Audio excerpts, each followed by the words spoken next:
All right, Level Up Grappling Podcast. We are back, and with us today is somebody that you should see on social media quite often. If you are not, then I don't know what the fuck you're doing. If you're listening to this podcast and you don't watch this guy, you're an idiot. Arsen Aleksanyan, ladies and gentlemen. You may know him from Arsen Combat. You have to be watching his videos. I'm such a fanboy. I hit him up and I said, Arsen, you have to come on the podcast. This guy's content is absolutely amazing. One of the best wrestling instructors I have seen online. He is as legit as it comes, and he is with us here today to share his knowledge and wisdom with all of you.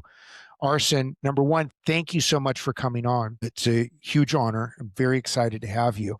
So let's get right into it. Give us your background. How did you get into wrestling? Give us your whole superhero origin story, because like I said, I'm a huge fanboy. I love your material. I love your content. I have so many questions for you, but I want to hear from you first in terms of how you got started in wrestling, and tell us everything.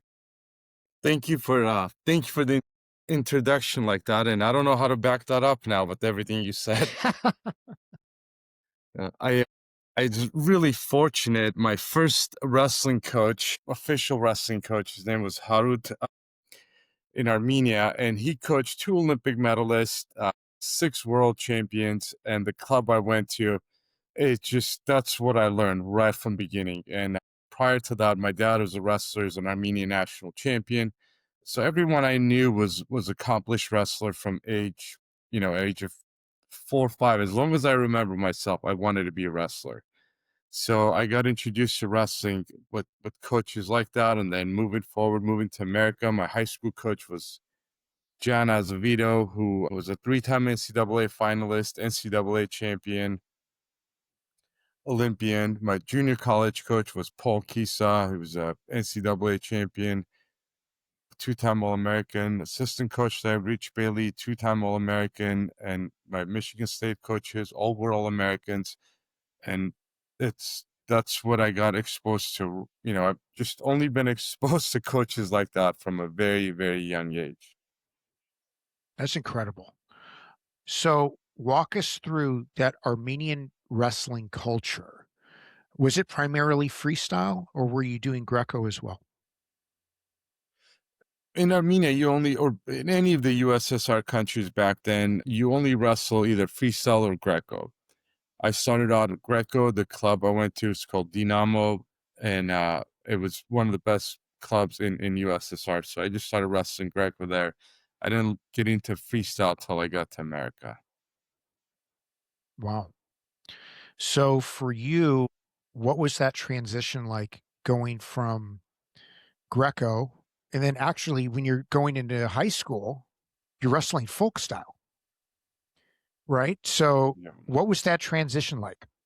I had a really interesting transition. My parents moved to United States, to Los Angeles, when I was 13 years old. Kind of almost 14, moved there, went to junior high without speaking any English. So that was a very interesting transition of itself. And then getting into, realized very early when we moved to America, we realized that Greco-Roman is not as popular in the United States. So, and would go to some events and people talk about what high school you're going to go to. You got to wrestle folk style. And we had no idea what folk style wrestling is. So, and my first folk style tournament, actually, this is my first time I even saw or understood really what folk style wrestling is. My dad drove me to San Diego out of Los Angeles, and we thought we were going to a freestyle tournament. On my first match, I get a takedown, and the kid goes on the bottom. Adam, I know you're from Australia, and you guys don't wrestle folk style there, but it's, you can't lock hands on top in folk style. So the kid I'm wrestling with, I get a takedown, and I go optional start, kind of in freestyle. You used to do this back then, put your hands on the guy's back. And as I did that, the kid stands up. As soon as he stood up, I locked my hands around his waist and did a big back arch. Obviously, you cannot back arch in folk style wrestling, and you cannot lock your hands. So me and my dad don't speak English, and I do a full-on back arch. They just slam the kid, and the referee gets so mad at me, and everybody's so mad at me, and I can't really understand why they're upset. I'm like, man, what is wrong with this Americans? Do they not know you can't stand up like that? Anyways, think I got disqualified from the match. There was an official named Ruben Leon. He kind of realized that we don't know, what folk style is. He officiated a lot of freestyle tournaments, and he pulled us aside, explained to us the rules, and anyways, that's how I got exposed to folk style wrestling. So the transition, moving from Greco to freestyle to folk style was pretty interesting.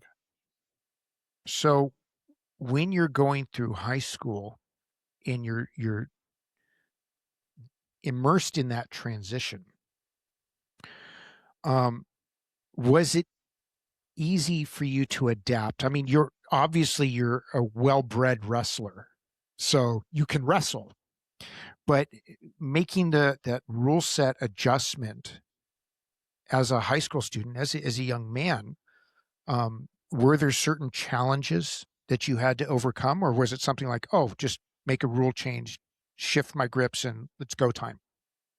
Oh, definitely big changes there, and it wasn't easy. You always, especially with anything you do, when you get tired, you always go back to your comfort zone, right? So every wrestling match, Mm. get tired, want to go try to throw the kid, and at the beginning when I was wrestling folk style, I would try to force throws a lot, going to where I'm comfortable with, and that didn't really work at a high level. Just looking for throws. Um, and early in my high school career, my high school coach John Vito, and his big thing was leg attacks, high crotch, single, double, over and over again.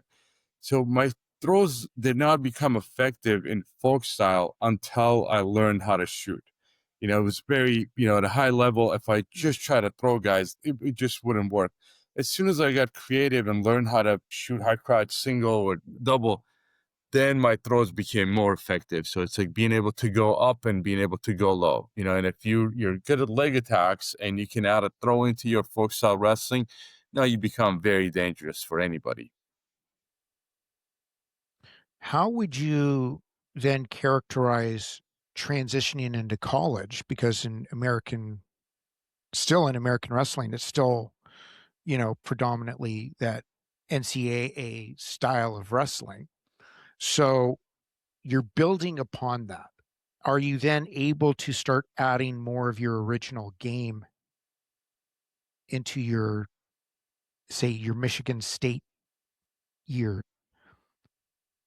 Yeah, as soon as you really understand what folk style is about and you have a Greco background like that, it helps. It helps a lot. It's able to pull some big matches off with throws. So absolutely, but you have to you can't just come in and use Greco wrestling and folk style and just rely on that. You got to be able to get away off the bottom. You're gonna have to be able to ride a little bit. Also, if your thing is really good on top, but you still got to be able to ride. And you absolutely have to wrestle on the mat. So you can't just rely on Greco. You have to learn folk style. But if you do have good tricks, good upper body stuff, and you've learned folk style, you become dangerous. Interesting. Now, I heard, I could be, correct me if I'm wrong, that you had some pretty interesting training partners when you were at Michigan State. I did. I had some really interesting training partners. Two of my teammates ended up fighting for the UFC world title. Gray Maynard, he was a 157 pounder. I was a 165 pounder, and the weight class above me was Rashad Evans. Gray fought Frankie Edgar twice for the UFC title. Unfortunately, Mm. one of them was a draw. The other one, he came short. And then Rashad Evans was a UFC champion, and he repeated his title a couple times. So those were the training partners I had there, and so that definitely interesting guys and great guys too. I was fortunate to be able to train with them. What was it like in that Michigan State wrestling room? Obviously, you have those two animals. So I can only imagine that it was a pretty high level when you guys were all training together in that team that you were on. Yeah, we had some really tough guys on the team. There's a guy named Nick Fichetti at 197, my roommate, All American. There's a guy named John Wechter. There was a match away. Nick Simmons. He was on the U.S. national team a couple times, four-time All-American. His brother was a two-time All-American. We had some really, really tough teams back then, and It was great moving from California to Michigan, and the snow and all that other stuff. So it's definitely a completely different lifestyle, and at that time I was trying to, even my English, just trying to, improve my English and figuring out the American system, how US really works. And yeah, very interesting times for me. A lot of challenging too, being foreign and learning the system, learning new wrestling, the culture. But I did love every part of it. It was, I had great support there too with from my teammates, my coaches. So for you being so well versed in Greco, freestyle, folk style, what do you enjoy the most? Um, I I enjoy. I think I would say my knowledge of out of all three folk style is I know folk style better than any other style. Especially freestyle. Last freestyle match I wrestled was probably in 2001, 2002. The rules change, things change a lot, and I haven't. I do coach freestyle off season, but I have been coaching folk style for a long time, from high school to college. So I do enjoy watching. It's hard to say. I love watching all of them, but I would say as a coach, if I was going to be the most effective, it would probably be folk style. But I love coaching all three styles of it. I'm just not in the scene of freestyle and Greco as much as I used to be. And with the rules changing in those sports, the strategy has changed a lot. They've went through a coin flip, 3 periods, to 1 period to, now it's 2 periods with 30 seconds break, where so many changes happen in freestyle. And if you're not consistently keeping up with that, the strategy is completely different. With the passivities now, how aggressive should you be? Do you want to be called passivity first or last? There's so many things that are different. Greco, you start flat on the mat now. All kinds of things that are just different, and it's just hard to keep up with it. But folk style rules, they, for the most part, they stay pretty consistent. They've changed the takedown points and back points last year, but it's easy to understand. Where folk style, it just the with every new rule, the strategy has to change, right? So that's Mhm. it's hard to say which one I like better, but I would say if I was going to be the most effective coach right now, it'd be folk style. Okay, now let me give you a hypothetical here. Sure. Let's say the rule set, and this is going to be hard because you're going to tell me it's almost like a trick question because you're going to have to say there's got to be some kind of rule set. But let's say it's an open rule set and you have three guys, it's round robin, a Greco guy, a folk style guy, and a freestyle guy. hmm Who takes it? I mean, it depends on their level, right? Is the Greco guy 2-time world champ, and is the folk style guy, an average high school wrestler? It's Well, really let's say they're all equally proficient at their style, right? So let's level out the proficiencies, right? So they're all, a top, let's say they're all a top tiered champion, which is going to be hard because there's no such thing as a folk style world champion, all right. right? So, but You can let's say just the try and NCAA level. champion is the folk style world champ. Yeah. Okay. Sorry, the NCAA champion is a folk style world champ, right? That's the highest folk style tournament you can win. Yeah. Right. So let's say Who- we level them all out. Who Mhm. takes it? Well, if it's then are they wrestling a freestyle match, Greco match, or folk style match? Let's say open rules. They're not adept. It's just let's just say, God, see now this is where it's hard. Yeah, I would almost say we'd have to keep it catch rules, catch wrestling rules where it's pin or submit, right? Or something. it just depends on the rules. One thing is with folk style guy, the advantage they'll have is if they get a takedown, they can ride you out. If you're a Yeah. freestyler, you don't get away. So it's a pretty tough question to answer. But I would say in a long match, folk style guy, a good rider is going to ride you out. But then you can have a, a world champion from Russia on his feet. That's you just can't take him down. Yeah. So no, and can you pin him? If you can pin Mhm. him right away, I would say maybe freestyle guy would probably be the best. I think Greco would have the least advantage. It's just you're gonna have a hard time stopping a low single Greco guys. You get a low single, get on top. Freestyle guy can turn you. If you go freestyle points, he'll get a tech fall on a folk style guy. Freestyle coral champ. Get a couple of guard riches. But if folk style guy gets on top, it'll be tough to get away from him. If the question is, maybe rephrase it, what's tougher to wrestle in? What's harder training? Um, Folk style wrestling season is really tough. Folk style, you have, uh, you have your school on top of wrestling in folk style.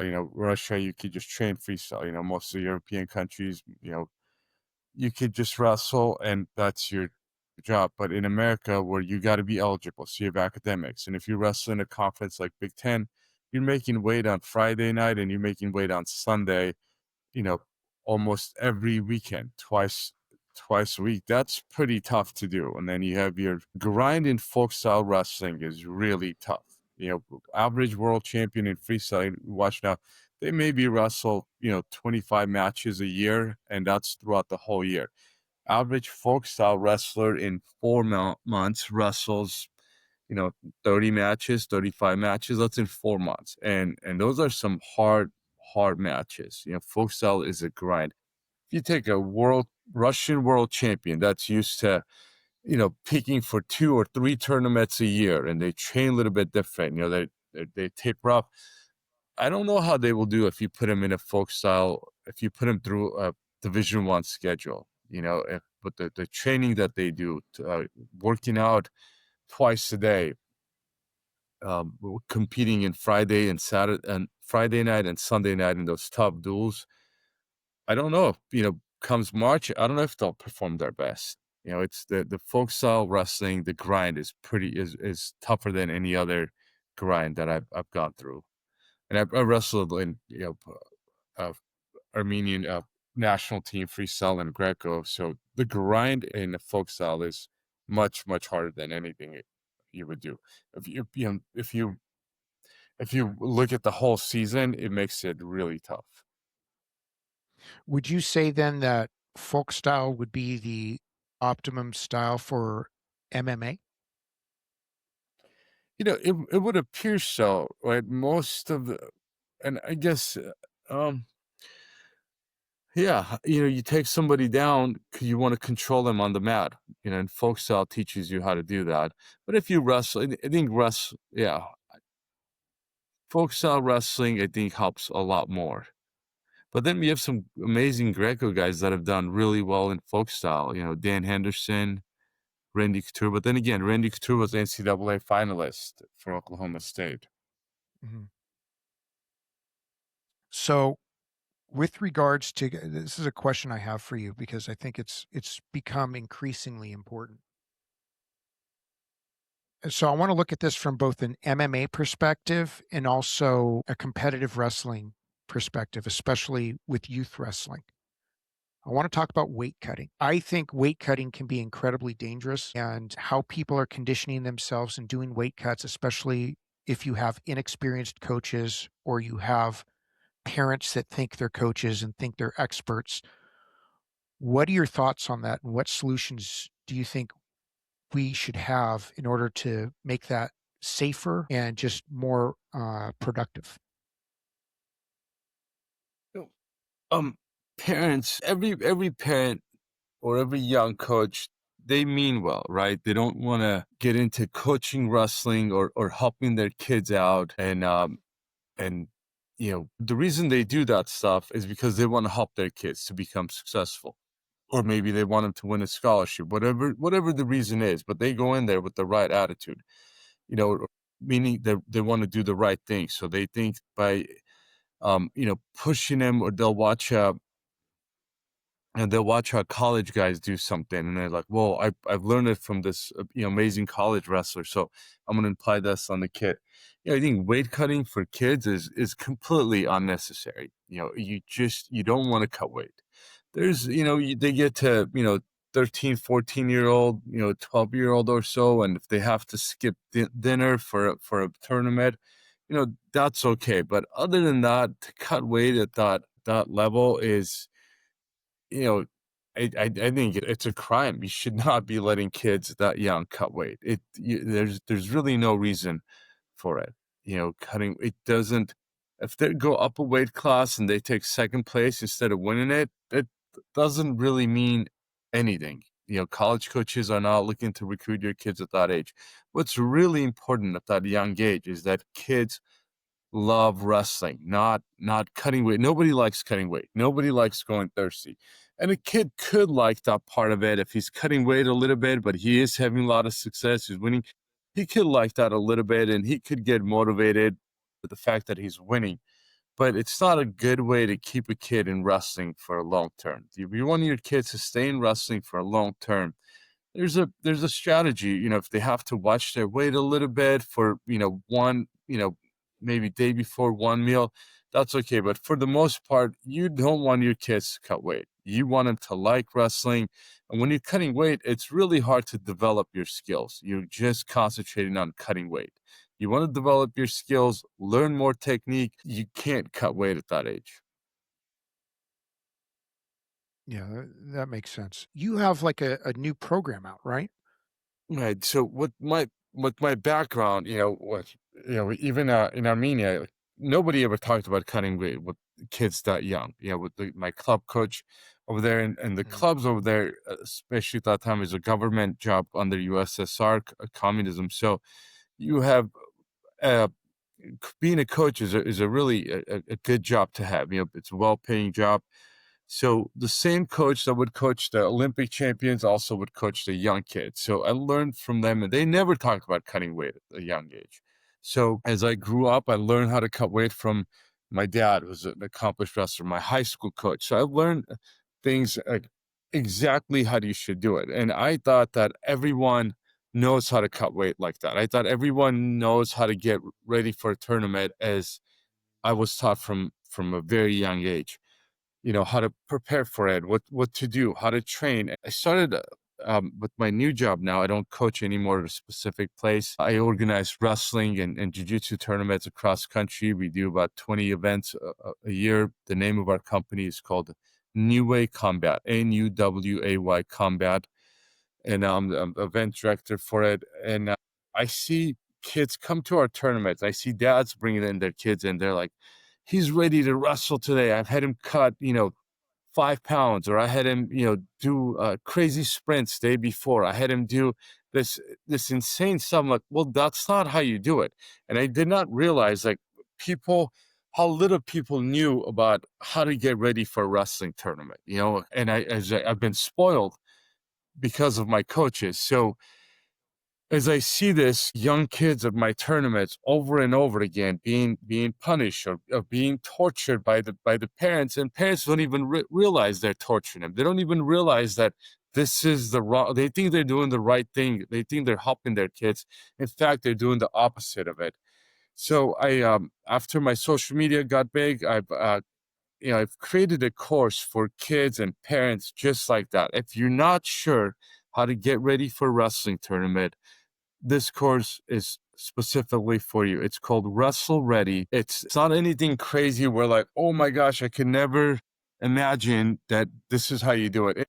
It's simple, but it's the most effective way to do things. So it's how to train a month out of a tournament, what to do week before a tournament, what to do day before a tournament, your age, should you be cutting weight, what to concentrate on. Parents like, you got to win this tournament. You've cut weight. You need to do this. And this course goes into what should you concentrate at a tournament. Parents go to an event, putting pressure on a kid. You've cut weight. You ready to go do this. So what this course does is helps parents and wrestlers understand how to get ready for a tournament. And if you follow the system, I'm not promising that you will win the tournament, but I am promising that the kid will have a much, much better experience competing in a tournament.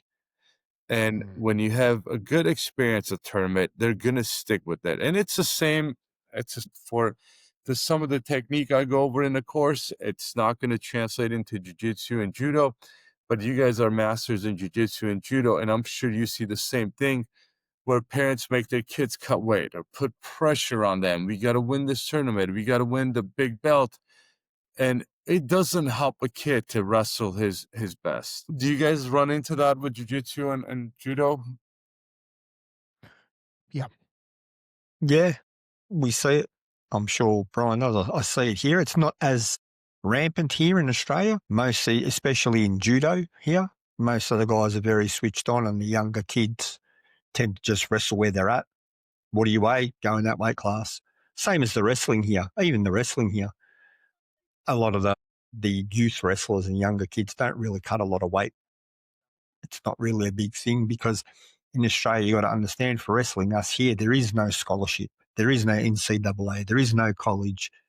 Yeah, the wrestling here is done for the love of the sport and for a hope at maybe the Olympics. You know, that's what it is. So it's a lot, I guess, a lot more, I don't want to say pure, but it's far more about the love of the sport here, especially the wrestling. Judo and jiu-jitsu, again, much bigger sports here in Australia and probably a much larger following than wrestling. But most of the wrestling here is either for an Olympic goal and the chance to get into the Olympics, represent their country, or it's for the love of the sport. You know, the pure wrestlers. We have a lot of guys come from MMA and jiu-jitsu and stuff like that to wrestle to get takedowns. But the straight wrestlers is most just because they love wrestling. So it tends to be a lot more, not that it's taken less seriously, but not as business-like, I guess. No, yeah. So you don't have kids trying to cut 10 pounds, or parents putting that crazy kind of pressure on the kids and wrestling there? No, because, I mean, Yeah. at the end of the day, we have parents like that. I think every sport, even in football here in Australia, and rugby, you know, every couple of Right. months you'll see a big brawl at the kids' footy match because the parents get so involved in things, you know, it ends up into a big fist fight. Right. It's crazy. But at the wrestling, yeah, you get parents who push their kids to do well, but not at the sort of fanatic cut 5 kilos at 10 years old. That doesn't really happen here at all because there's no point to it. Yeah, I get that in America with that wrestling culture, it's a very big thing to win because that can lead on to high schools and then into colleges. I get it. I understand how that mentality could creep into it, even though I don't agree with it, but I can understand how it would creep into it. But most of the wrestling that I see here and most of the wrestlers that I see here do it for the love of wrestling because there is no college path. There is no NCAA. There are no scholarships in wrestling in Australia. So it's literally a lot more about the love of the sport rather than the business side. Makes sense. Yeah. I mean, Arsen, you know, unfortunately, I think it's very obsessive here and it's incredibly dangerous. I always tell people, I don't want you cutting weight, wrestle, or do your jujitsu or whatever at the weight that you're at. Unless I have somebody coming to me telling me, I know I can get down XYZ amount of pounds. And I'm like, okay, let's do it safely. You know, I don't like working on that. I'm not a fan of doing something like that, say a week out. You know, we need to have a game plan going in. So, like, as an example, even now, let's say if we say, okay, we have a tournament that you want to do, it's 8 weeks from now or 12 weeks from now. Let's make sure we're scaling so that your technique is on point, your training is on point, and we're gradually reducing to where you want to be. I don't like the starvation method at all. I think there's a lot more that you can do by just, you know, staying hydrated, working with, you know, essential amino acids, chia seeds. You know, I'd rather you poop it out than try and, you know, I've seen people become bulimic. I've had friends that became bulimic because of the pressures that were put on them, even at a young age, Arsen, like you're saying, 10, 11, 12 years old, where parents were forcing them because they thought they were going to have an advantage if they could be the biggest person in the weight class, which something that you said earlier, and I think is incredibly important. Focus on your technique, focus on your skill set, work your ass off to be the most technical that you can be at jiu-jitsu, judo, wrestling, whatever. cross-train, be as efficient as you are, so that we shouldn't be arguing over whether or not somebody has a 10-pound advantage, a 7-kilo advantage, whatever. That's ridiculous. Like I was saying before we started, Kurt Angle never did that. That's the top of the food chain right there. He always wrestled up a weight class. Yes, sir. Can hear you perfectly.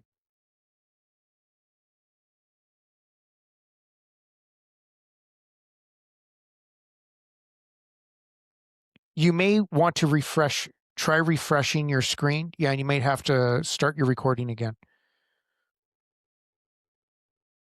So as he pops back on, that's always been my philosophy, Adam, is, unless somebody really wants to weight cut in a safe way, we're definitely not doing a weight cut the week before or 2 days out. That's bullshit. I want you to maximize your abilities. I mean, I think for me, the whole thing of the weight cut, especially for kids and stuff, and even for adults in wrestling, I sit there and go, what is it over in the States, 10 pound between weight classes or something, 10, 11 pounds? Yeah. Mm-hmm. If you're in the middle of the weight class, yeah. So if you're in the middle of the weight class, and this is how I see it, if I'm Go ahead, Arsen. Sorry. Yeah, go ahead, Arsen. Sorry. No, I was just going to say high school is about 10 pounds. College is about 10 pounds. Then you get to bigger weight classes. It goes from 197 to heavy. Roughly the 10-pound mark. Yeah. So if we do that, and out here, I think 6 kilos or something, 7 kilos.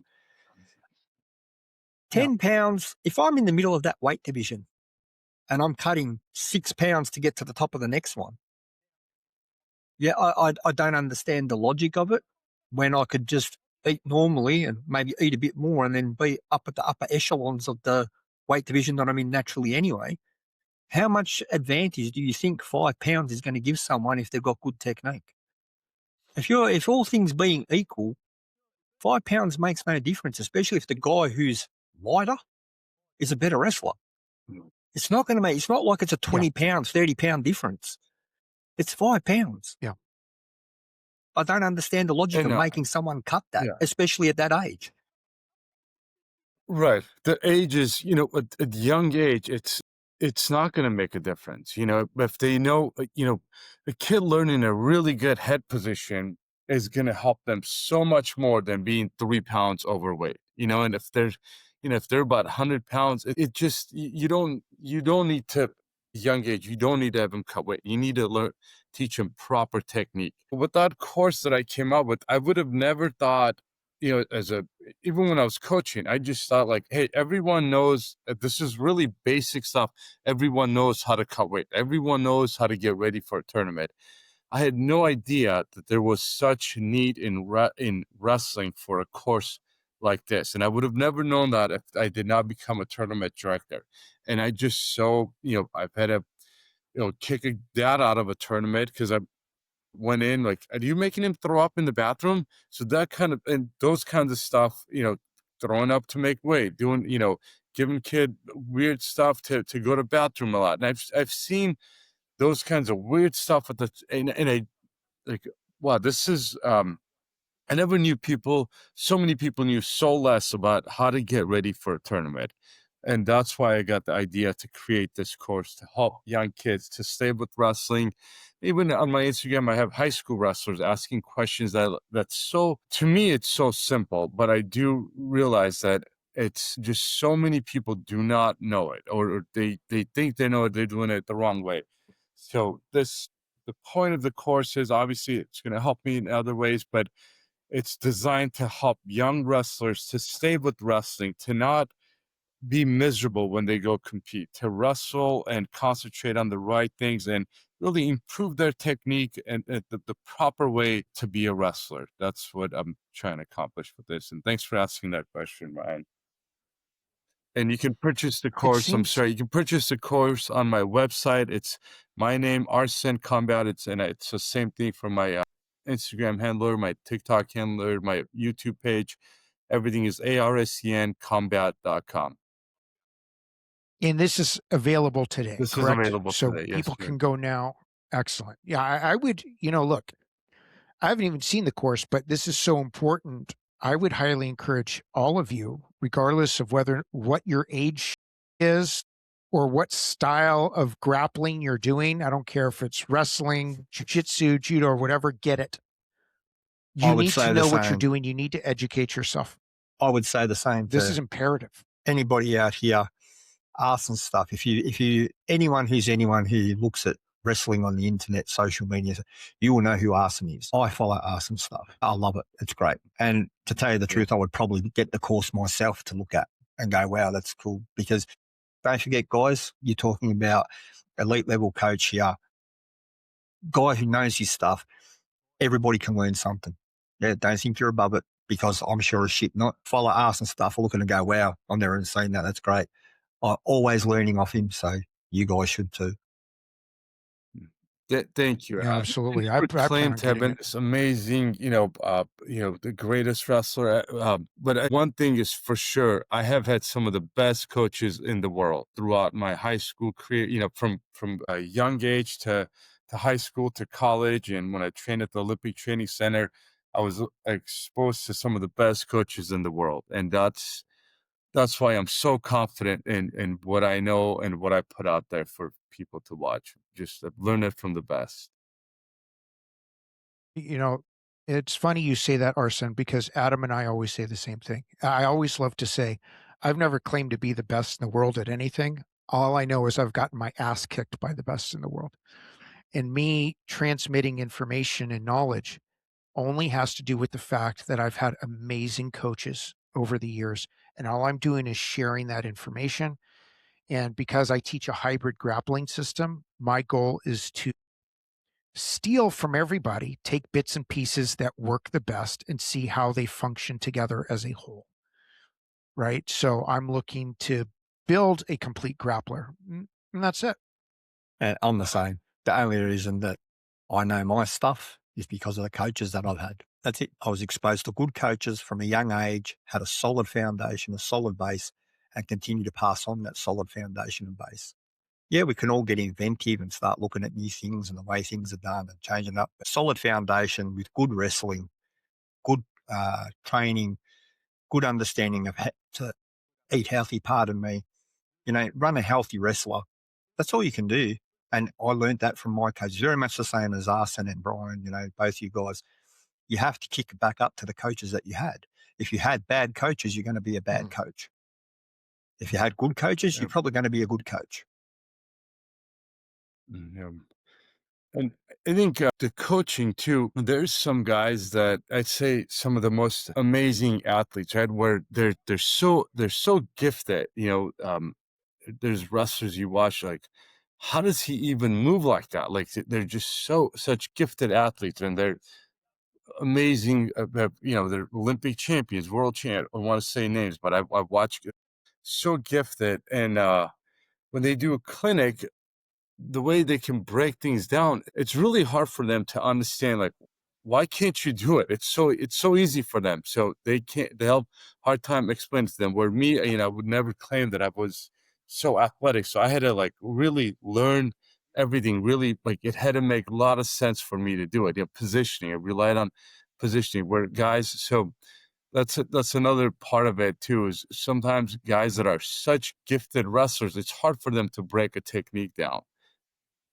Absolutely. Seeing that. And one of the things that would contribute to my coaching that, that's helped me be a better coach is I've had a lot of injuries throughout my career. In high school, I had 2 knee surgeries. In college, I had a knee surgery, a back surgery, a shoulder surgery. So I've had injuries. I'm sorry, my shoulder surgery was after college, but I've had injury after injury in high school and college. So because of those injuries, I had to take some time off. It really taught me, when I was a high school coach and college coach, it taught me a lot of patience. I was able to relate to kids a little bit different when they had a hard time, not just with injuries, but anything else. So I think the way what Adam said is the type of coaches you've had, or your experiences, what you've gone through, it kind of defines you as a coach you become. So I think with the coaches I've had, and personally, the injuries I've had, I was able to take both sides of it and turn into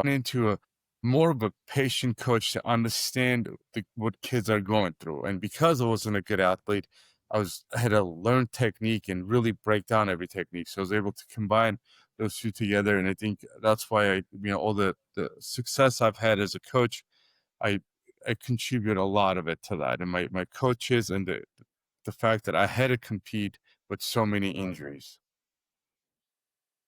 And to that point, Arsen, one thing you touched on that I'd kind of like to elaborate on that, Adam and I talk about all the time. It's very important for people to realize just because somebody's a super athlete doesn't mean they're going to be a great coach. Those are two different people. No. And also, one thing we always talk about on this show is that when we look at the 1% of the 1%ers, that's not you. That's not the average listener. That's not the person that does the regular tournaments, the hobbyists, and that. You're never going to be that person. You're never going to be Cale Sanderson. You're never going to be Jordan Burroughs. You're never going to be Mark Schultz, Dave Schultz. You're never going to be these people. And that's okay. What's most important, and it gets back to, I think, Arsen's point, is you have to magnify your attention on technique and learn how to break things down with proper coaches to simplify, to maximize from your abilities, and don't ever compare yourself against somebody else. You're not a super athlete. These people that we see that are the best in the world, these are super athletes. And you don't know what their training routine is. You're not going to have that training routine. You don't know how they grew up. And you're not going to be that person. And those genetic gifts that a lot of these people have, that's not you. You're not going to be shooting a double leg from across the room. Sorry, it's just not happening. It's never going to happen. I will tell you this, though. If you start subscribing to Arsen's page and get this Wrestle Ready program, you will become a better grappler. That I can guarantee you. I don't even have to look at the Wrestle Ready program to know that it's going to help you. I plan on getting it today, and that's that. But you have to understand that the way things are broken down, and if you watch the way Arsen breaks things down in his videos, it's very special, and it's there to help you. And you're going to see things from a perspective of a seasoned coach with experience that I'm telling you now, a super athlete is not going to be able to explain to you, because there's people out there, these 1% of 1%ers, or these 0.5% of the 1%ers. They do things that are gifted to them by God himself. It will never be you.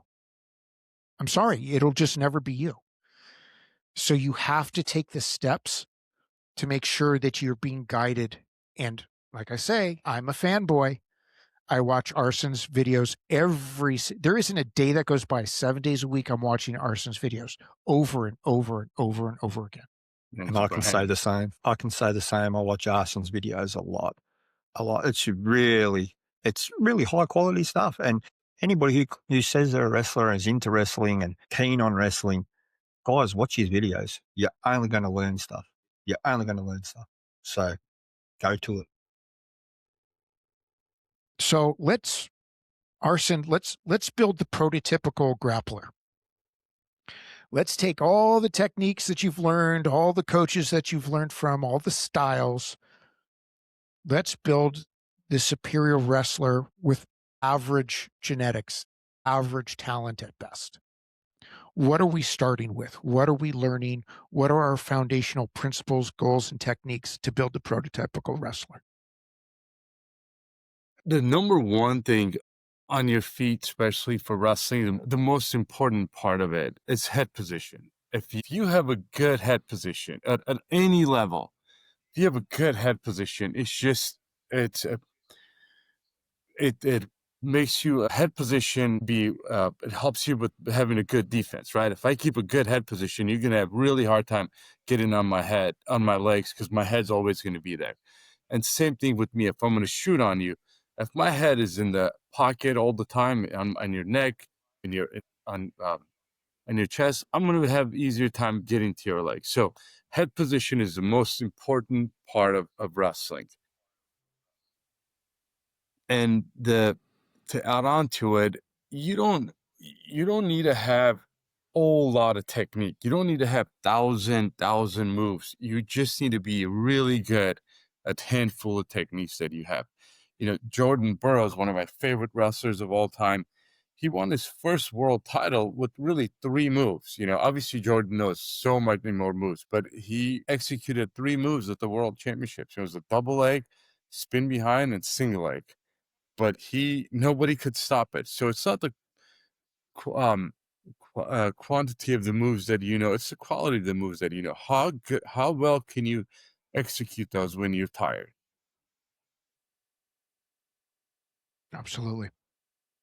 I think that's what people are missing. And, one of the things that's, I think, detrimental to people's development, in a sense, with the advent of social media and YouTube and all this stuff, people more than ever have become technique collectors, move collectors.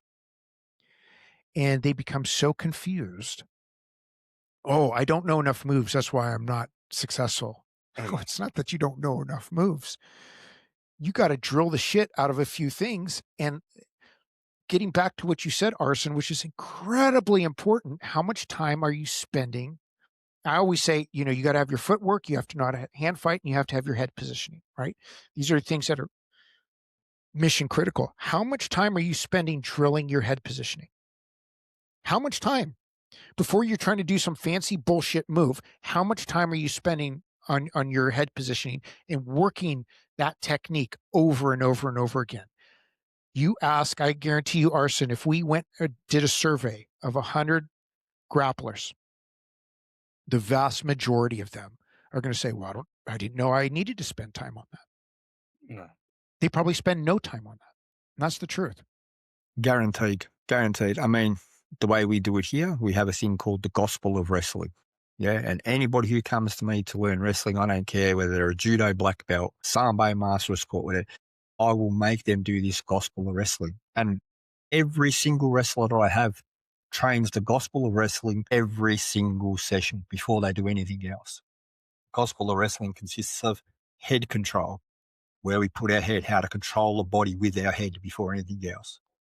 Hand fighting, correct footwork and how to cut angles, how to change levels correctly, bending at the knees, not at the waist, how to penetrate. If they can't do those 5 things really super well, they can't do anything else. That's the bottom line. Yeah, they just can't. And we make sure, even like guys, national champion guys in this, that, and the other, even national champion wrestlers that train here, still train that gospel of wrestling every session. It's important. It's necessary. It's foundation. You can have every technique in the world. If you've got no foundation to make those techniques happen, it's not going to happen. Yeah, absolutely. I have a saying that I tell kids at my camps, or the clubs I coach at, is don't do a move till you know how to do it right. Drill the move, learn the move till you can't do it wrong anymore. It's a really big difference. If any young wrestlers, young jiu-jitsu, judo guys, competitors, judokas are watching this, it's the same thing for your sport. Don't just learn a technique that you kind of know it, or yeah, I've learned that before. You're not going to be able to get away with it in a competition. If you like the technique, drill it till you cannot do it wrong. There's a big difference. You don't need to learn a lot of moves. You just need to be professional at the ones you know. Make sure that you know the technique perfectly, and that's what's going to help you win matches. Not the fact that you've seen 1,000 moves, the fact that you could execute 3 moves on your feet really well, 2 moves on top, 2 moves on bottom. That's what's going to make you a better competitor in all those styles: wrestling, jiu-jitsu, catch wrestling, whatever I'd say this for every sport. You don't need a lot. You just need to be really good at what you do. And the only way you get good at the technique is by drilling it over and over and over again. I'll tell you guys a couple of interesting stories on this. I do camps here in San Diego where it's only 10 kids, and the price I charge, it's not cheap, but it's only 10 kids, and I don't do a lot of moves. Like each camp will have its theme. It's front headlocks, or double legs, and I don't go into like spladles or suplex. It's a technique that's going to help you win matches. If you become, you're a good wrestler, you've been wrestling for 3-4 years, you've got a lot of tools. Let's get creative. Let's teach you some of those crazy stuff. Let's 3-4 years might be too much. You've been wrestling for a few years. You're already doing well. You're good at the basics. Now let's put some tricky moves in your wrestling. So at one of those camps, a younger kid maybe 12-year-old, good jiu-jitsu background, his dad literally told me after the camp that his son already knew all the moves there, and he didn't like the camp. And I just, you're, you're just so off on what he was thinking, Yeah. that it just like, he already knew he wasn't what he was. Yeah, of course he did. Of course he did the stuff. Maybe he's seen the stuff, but the kid did not know how to do any of it. He's close enough on some of the stuff. And it's just, and thinking of like the dad, how arrogant and cocky can you be to think that your 12-year-old son knows that? It's just, it's like you are great. How about I give you a refund and you never come back to one of my classes? It just, yeah, if you act like that, if you're a wrestler, if you're a jiu-jitsu judo, and if you think you know the stuff, if you think you know too much and you already gone over the basics and you only go over the basics, you're wrong. And so, and I'll go to the other level. I would go to Olympic Training Center and train with the Greco team. One of the times I was there, Kel Sanderson has already won 4 NCAA titles now, and he's already taken second place at the World Championships. So after freestyle practice, Greco starts about half hour later or so, and I went to practice early to watch freestyle finish their workouts at the end of it. Practice is over for freestyle guys, and Kel Sanderson stays back, and Kevin Jackson is the freestyle coach at that time, the freestyle Olympic coach. And I watch Kevin Jackson is working on Kel Sanderson in his stance. He's helping him. They're working on how Kel Sanderson brings the other guy's back leg closer to him. And it's kind of a circle motion with the drill they're doing. And basically, he's working on his wrestling stance. And I'm watching this, and like, Kel Sanderson is working on his wrestling stance. Like the greatest collegiate wrestler of all time, right? Working on his wrestling stance with an Olympic champion wrestling coach. Like, this is unbelievable. Like, if Kel Sanderson is spending time on wrestling stance, like, what else do I need to go back and work on? Like, and Absolutely. watching that, and like it really changed me when I became a coach. Like, nobody's good enough to not work on their stance. Nobody's like, if Kel Sanderson, the greatest of all time, is spending almost 30 minutes after practice working on his wrestling stance, what could I work on? It's so Yeah. anyone that thinks they're too good to work on the basics, you're missing the point of it. Everyone needs to work on their basics over and over again. You can always improve your basics. Absolutely. That's why we do it every session. Sorry, Brian. I just wanted to jump in and go. Arsen, I did a clinic here, and I had the same thing where a young guy came up and said, I already know how to do that. Like, it's quite disappointing. I was expecting more. And the guy in question couldn't do anything that we were doing. He thought he could do it, but he couldn't. But I said to him, I go, that's interesting, because I know how to jump out of a plane. Yeah, I know how to skydive. I understand the premise. Does it mean I know how to do it safely? Does it mean I know how to do it correctly? And if that's the case, get in the plane and off you go, mate. Have fun. I'll see you at the bottom. That's a great analogy, Adam. That's a great analogy. And that's what I said. And he was just like, and he ended up coming and training quite a bit with us after that. He sort of got the message, I think, Yeah. And I stick to the fact that all my wrestlers, no matter how successful, every single session still train that gospel of wrestling, basic stuff, how to stand, where your head should be, how to hand fight, how to cut angles, how to change levels, and how to penetrate. If you can't do any of those successfully or really, really well, like a muscle memory ingrained, happen under pressure anytime you need to, you're not. It doesn't matter what techniques you know. It just doesn't. Yeah. I'm sure, Adam, I'm sure you do as well. I learn new technique all the time, and I watch a lot of wrestling. I watch all the college duels are going on right now. I watch so much wrestling. I learn new technique all the time, or just a little bit different way to finish it. And if I see something like, there's and wrestling evolves, right? Jiu-jitsu evolves, judo evolves. Uh-huh. There's new stuff that's happening all the time. But the sport evolves, Mhm. and you got to keep up with that as a coach and as a wrestler. So I'll watch things and learn how to, learn a new way to finish a high crotch. Just last week, I went and drilled it. I loved it. I was wrestling live with some of the high school kids. I try to do it wrestling live. Like, it's great. So I can't wait to record that in my next video and show it. And whenever I do show a new technique, I admit it. Like, hey guys, I just learned this technique not too long ago. Wrestle, and my body knows wrestling, so I know if it's gonna work or not. Well, after I drill it, after I do it in live match or practice. So if you're in any of those sports, wrestle or any sport, any combat sport, you can learn a lot by watching too. But don't just watch it like, oh, it's cool. I know how to do it. I'm going to go do it. Go drill it. If you drill it well, but then do it while you wrestle live in practice. If you wrestle live in practice and you get it a couple times, hey, try to practice, try to tournament too. If it works in practice, it's going to work at a tournament too. Don't get gun shy and don't get so stuck up too. Like, I already know, here's my basics. Oh, this is the only moves I'm doing. No, you got to improve on those also. Important part is learn the basics, but also don't be afraid to add new technique to your wrestling. Add more arsenal to your moves. It's only going to help you. Absolutely. Now, here's a question for you. What do you think?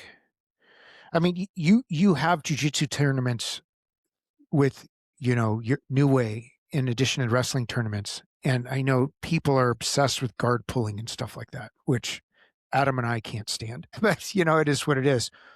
What do you think could be some of the best takedowns a jujitsu person could add so that they're not reliant on something as dangerous as a guard pull and be more effective in competing? I think as far as leg attack goes in jiu-jitsu, you got to have a single leg. High crotch is where your head's on the outside. You're giving your neck out there for guillotine. Same thing with the double leg.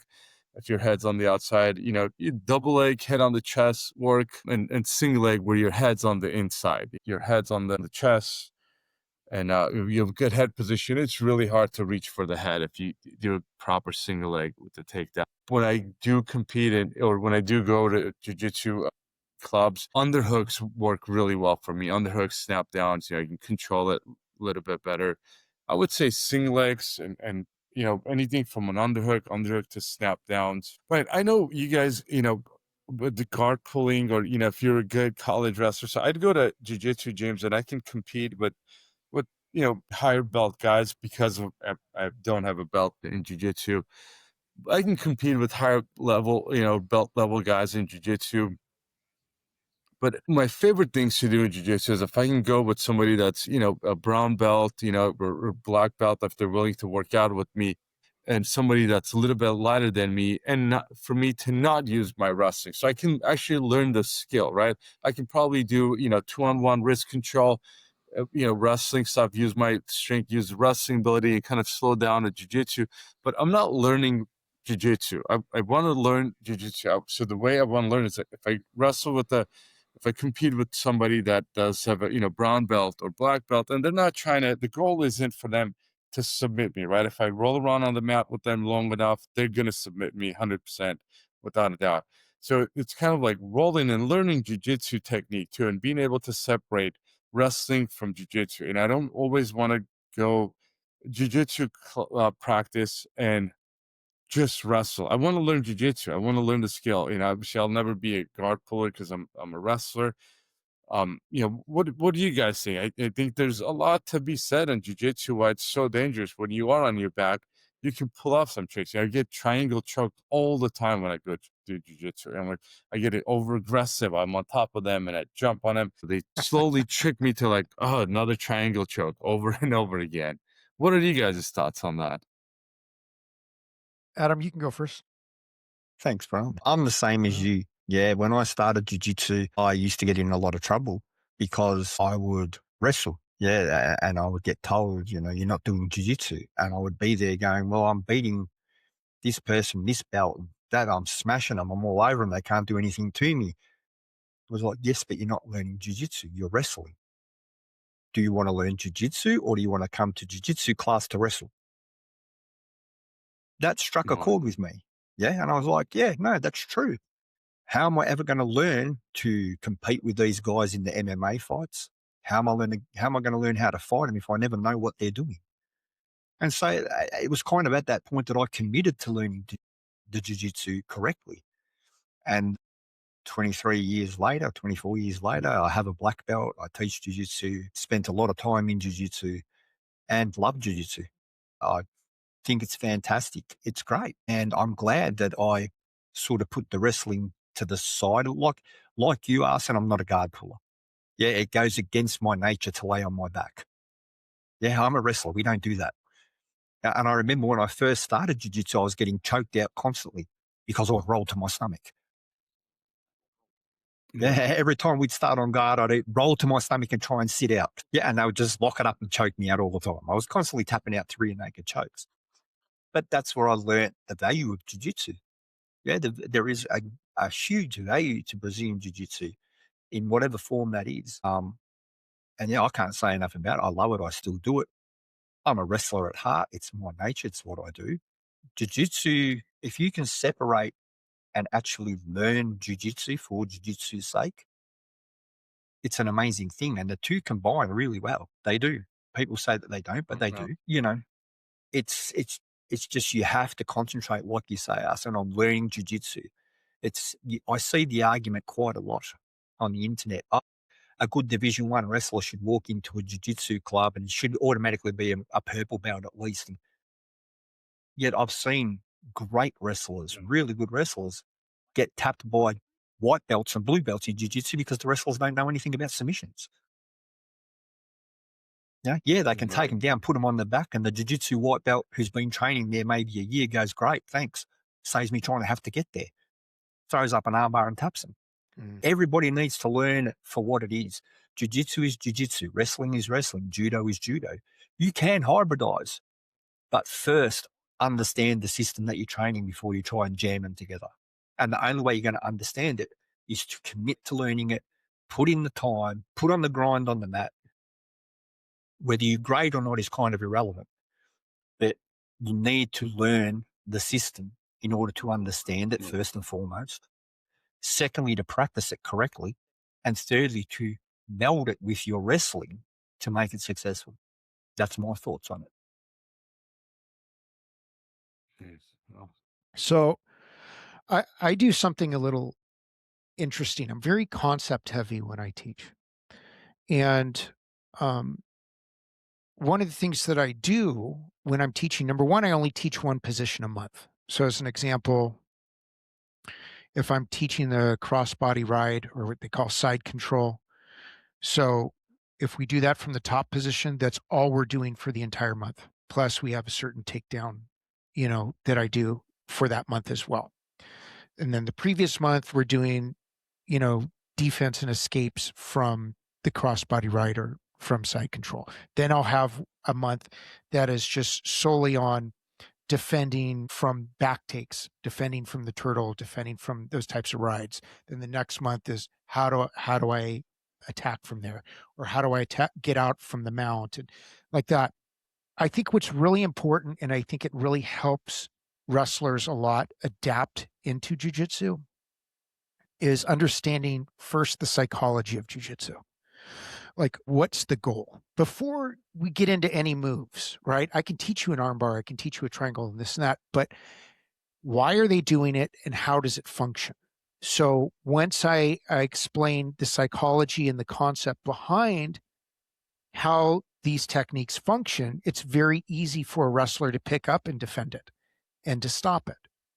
So when I'm focusing on, okay, the psychology and the concept for jiu-jitsu guys, especially when they're on their back, is hip rotation and extension. So if I tell a wrestler, okay, when you're in the body scissors or the guard, what I need you to do is focus on controlling their hands and shutting down their hip rotation and hip extension. And then they go, I can do that. Right before anything else, I'm like, how are we going to shut down And how do we start to eliminate and reduce their psychology of attack? How do we eliminate that concept? Or how do we reduce the effectiveness of that concept? Then we work on, okay, hand control techniques, shutting down the hips. Then they go, this makes sense. And then instead of allowing them to do something very intense, because one of the things we have in wrestling, which is counterintuitive, when you get to jujitsu, jujitsu can be very flowy.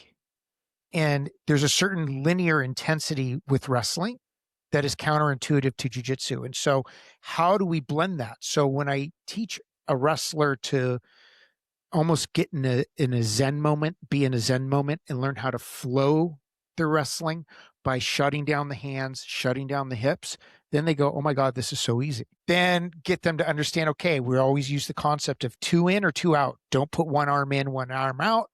Here's how we're going to do it. Here's how we're placing. And a lot of it is joint control. I focus very exclusively on controlling joints. Like my school, PCI, stands for pin the closest joint, pin, control, isolate. Pin the closest joint, control the surrounding area, isolate for a 2-on-1. So when they understand that methodology that I teach, then all of a sudden it's just like, oh, you mean all I have to do is keep the hip down, don't let them turn the hip, and then I can rotate out? Yes, got it. Then I start to show the techniques. But a lot of what I'm teaching is there's a lot of lecture involved. And I know there's people that disagree with that. They're going, oh, you talk too much. Why would you tell them so much? I go, because I want them to understand. As a former academic, I want them to understand what they're doing. And I want them to understand the psychology, thought process, and concepts behind each style, so that they understand how to be effective in either countering the style or working within that style. Then it opens up the world. Yeah. And so for me, I guess that sort of approach, Brian, that you do, and we both do as we are PCI death roll and stuff, it comes down to our catch wrestling base as well. It's the catch wrestling where we do that, anchoring points and stuff like that before attacking the other joints. And, have a little ABC thing with the anchor bar crank type thing. But if we're not talking catch wrestling, if we're just talking for Arsen here, I would say for me, it's learning jiu-jitsu first. Learn jiu-jitsu for jiu-jitsu's sake. Learn wrestling for wrestling's sake. Learn catch wrestling for catch wrestling's sake. Learn judo for judo's sake. And yes, once you get well experienced at it and understand it, then you can bring it into other things, I guess. For me, I go wrestling, especially in no-gi jiu-jitsu competitions. You mentioned the snap down, the single leg. Absolutely. For me, I think the most important thing for any no-gi guy, if they're bringing wrestling in, is don't worry about power doubles and all that sort of stuff. As you said, a head on the inside single leg, like a sweep single or something like that, plus a good snap down go behind. That's really all they're going to need, especially the way that jiu-jitsu guys lock up and bend over and stuff like that. Good snap down, go behind, take the back. It's pretty much, that's about it. But with the gi jiu-jitsu, I would look to judo because it's the same. It's a simple transition. Yeah, gi jiu-jitsu, judo. No gi jiu-jitsu, wrestling. In that context, for me, everything comes back to catch wrestling. For me, it's all catch wrestling. Yeah, that's controversial, but that's what I feel about it. It's all just different versions of a wrestling style. It's all wrestling. Whether we call it catch wrestling. It's all wrestling. Yeah, it's all just wrestling. Catch, freestyle, Greco, folk style, judo, jiu-jitsu, sambo, no-gi. It's basically all a wrestling system to me. They're all grappling. At the end of the day, they're all grappling and they all have something to offer. And it's about how much you immerse yourself in finding out what that is. That's what I think. They have so much similarities too at the end of the day. So much similarities. Let me ask you guys a question since you've asked me, between freestyle, Greco, and folk style, which one translates into MMA better? Out of wrestling, jiu-jitsu, judo, what do you guys think translates into MMA better? Wrestling for me. I'd agree. No, Why? sorry, Brian. Which part of, I guess, you can definitely arguments made on both sides of it, right? Like judo has explosive throws and they have arm bars and they have choke moves, and where wrestling doesn't have any submissions like that. So you can make an argument that jiu-jitsu is better, judo is better. Why do you guys think wrestling is better? What's the big advantage that wrestling has that the other ones So, don't have? yeah. So for me, the wrestling that I mainly do now, yeah, I coach a few freestyle guys, but it's mainly catch wrestling. Yeah, I'm known for my catch wrestling. Yeah, it's what I do. Catch wrestling does have submissions. It's basically freestyle with submissions. Americans say it's folk style with submissions. It doesn't really matter. It's wrestling with submissions. That is catch wrestling, whichever way you look at it and whatever term you want to use it. I personally believe from an MMA perspective through experience, is that the wrestling dominance, and the imposition of will on an opponent is far different in wrestling and is heavily ingrained, especially in the old school submission type wrestling. It's more heavily ingrained than it is in jiu-jitsu. Jiu-jitsu has a much more flowy approach. Jiu-jitsu are happy to be on the bottom. Wrestlers want to be on top. Wrestlers want to hold a man down. I want to take you down. I want to hold you down, control you, and then hit you. Yeah, judo doesn't really have that. They have a 20-second pin, whereas you look at wrestlers, they can hold someone down for an hour if they want to. Yeah, that's what it is for me, that transition, and why wrestling is probably, I would say, the most influential in an MMA situation, is it changes the dynamic of a fight. It always keeps me, I'm always looking to control that opponent, grind that opponent down, whether it's ride him out, whether it's hold him and pin him, whether it's about control and imposition of will far more than jiu-jitsu and judo are. So one thing that I will agree with Adam there, that I do think wrestling is the most important of those grappling styles with MMA. So I'll say this, it's catch wrestling, but not the catch wrestling where you see a lot of hokey guys out there today and they're just showing a bunch of really bad submissions and they don't actually know how to wrestle. Head positioning and upper body control is key when you're using strikes. Period. End of story. Also, it's very important when you're looking to avoid getting submitted by a jiu-jitsu guy. So when I'm taking somebody down, my goal, what I teach, my favorite position to get people in is keep them belly down. Because when I'm teaching law enforcement guys, we always want people belly down. And also, I want to eliminate the guard, that safety position for jiu-jitsu guys, as much as possible. I can tee off on anybody if they're belly down. I can submit anybody if they're belly down. So to me, the king position is getting somebody belly down. It is very easy for me to blend my wrestling styles together and get somebody belly down. All I have to do is leg lace them, throw them over. It's it. That's it. And once I have them, crab ride, split them on a crab ride, and just punch till my heart's content. When you are looking at in MMA, you're always starting standing. And this is the thing that bothers me with jiu-jitsu, and this is a jiu-jitsu black belt talking here. Fuck, I've been a jiu-jitsu black belt a long time, over a decade, years.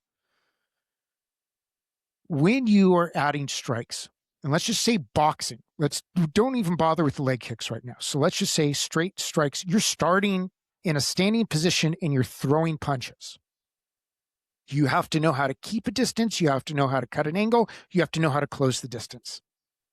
So what is going to blend best with your distance control and your angles? It's going to be wrestling. Now, the reason why Adam and I say catch wrestling is because I'll say it's folk style, learning to hold somebody down with submissions. Yes, you have to know submissions, but yes, you also have to know how to keep your head out of bad positions. And it gets back to your point, Arsen, something that you have to learn how to do is proper head control. And it bothers the shit out of me that nobody practices this. And you see MMA guys all the time. There's a lack of focus on footwork. There's a lack of focus on controlling the hands. And there's definitely a lack of focus on head positioning. Horrible. I see horrible, horrible shit week in and week out when I'm watching UFC or other MMA organizations. So to me, how to close the distance, how to get a clinch, how to really weigh on those underhooks, drag somebody down, get that head positioning, punch, elbow, throw them down. And like I said, I love belly down. I like throwing somebody belly down. Worst case scenario, if they're in the guard, I want to go into a half guard as quickly as possible, keep heavy hips, hold them down for as long as possible, and punch the shit out of them. End of story. The idea that somebody's going to go deep half on me when I'm punching it's not happening, because I can cross face you and I can also cradle you. I cradle all day long. I cradle straight jiu-jitsu guys all day. They give me the cradle every fucking time, every roll. There's always a cradle. And when I start showing people, look how easy it is to cradle somebody and submit them from a cradle position, it's beyond easy. So to me, either forcing a half guard from a takedown, right? And again, it's that upper body control to a foot sweep, getting that head position on the inside, dragging them down, or a front headlock. We're very front headlock heavy here. Getting them to the ground, and if you can get them belly down, that's king shit right there to me. Belly down and just tee off. Simple. And you don't need a lot, like you're saying, you don't need a lot of moves to do that. You just need to be effective at very fundamental. When we say basic, and this is the thing that irritates me, when people hear basic, they go, oh, I'm beyond that. The hell you are. If Cale Sanderson, like Arsen was just saying, if Cale Sanderson is working for 30 minutes after practice, footwork, you don't know shit about footwork.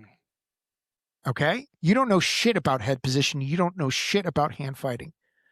And you don't know shit about cutting angles.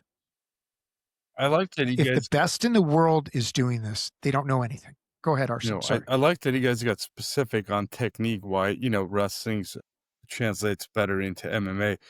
For me, when right out of college, I moved to Las Vegas, and at that time, Extreme Couture was really small gym there, and I coached there. There's a lot of really good MMA fighters there, and I coached at Dan Henderson's gym for 3 years when I moved to Riverside.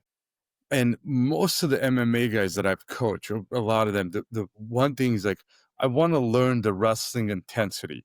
So I think the biggest thing that really translates for, out of all the sports, what really helps MMA guys is the intensity in wrestling is a little bit different. If you watch, college practice, if you watch, NCAA matches, the intensity of it, and the how, wrestlers, starting high school, they just learn to cut weight and kind of be miserable, and train with that, what I was saying earlier, you make weight twice a week, and you're also training really hard twice, when you're working out twice a day, and you have school on top of it. That intensity that wrestlers have, I say technically, I don't know what would bring more to MMA, but the intensity that you get from wrestling, that's what goes in. For me, that's what makes all the difference in MMA. So, the technique definitely helps, but if you learn how to grind like that, the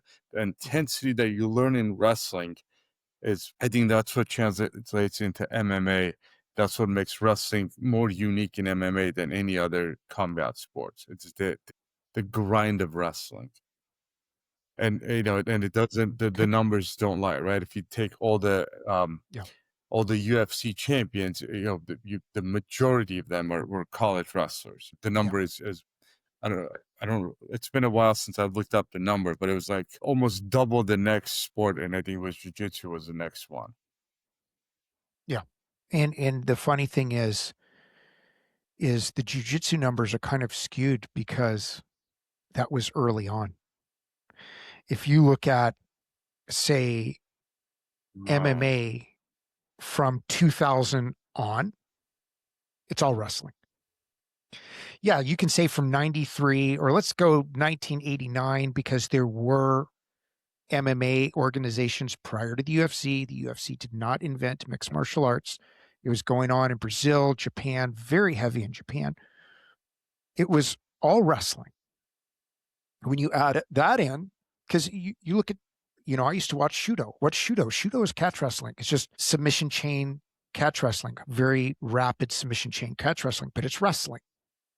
Okay. When jiu-jitsu was winning, so to speak, It was because they were inviting people in, especially in the early days, into the UFC of people. They didn't allow Vale Tudo fighters. They didn't allow any other Brazilians in besides, the Gracies. That was a fact. They didn't allow any wrestlers in. We've had Mark Schultz on the show. I go, imagine if you or Dave were in UFC 1. You really think that Hoist would have made it out of the first round? Come on.